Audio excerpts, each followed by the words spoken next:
থানায় গিয়ে আসল অপরাধীর নাম জানতে পারল ঝিল। পুরো ঘটনা জানতে হলে চোখ রাখুন আজকের পর্বে। গল্পের শুরুতেই দেখা যায় ঝিল বুঝে গেছে কেউ ইচ্ছে করেই তাকে ফাঁসানোর চেষ্টা করছে।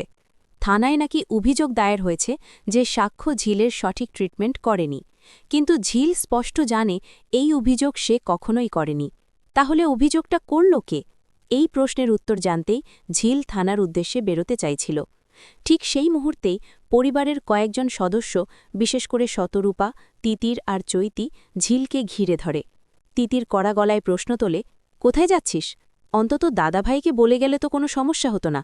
দাদাভাইকে বলতে এত আপত্তি কেন? ঝিল শান্ত কিন্তু দৃঢ় গলায় বলে, আমার একটা খুব দরকারি কাজ ছিল, ফিরে এসে সব বলতাম, কিন্তু তোমরা যেভাবে আমাকে আটকে রাখছ তাতে তো আমার কোনো স্বাধীনতাই নেই। এই সময় শতরূপা এগিয়ে এসে বলে, স্বাধীনতা নেই মানে? তোমার সব স্বাধীনতা আছে, কিন্তু ভালোবাসা আর সম্মানের খাতিরে নতুন বউ কোথায় বেরোচ্ছে সেটা জানানো কি এত বড় অপরাধ? এই সময় সাক্ষ্য এগিয়ে এসে বলে, ঝিল, তুমি যেখানে যাওয়ার যাও, কাউকে কিছু বলতে হবে না। তুমি যেটা শুরু করেছ সেটা ঠিক না, আমি বুঝতে পারছি। এই কথায় চৈতি ভিতরে ভিতরে আনন্দে ফেটে পড়ে।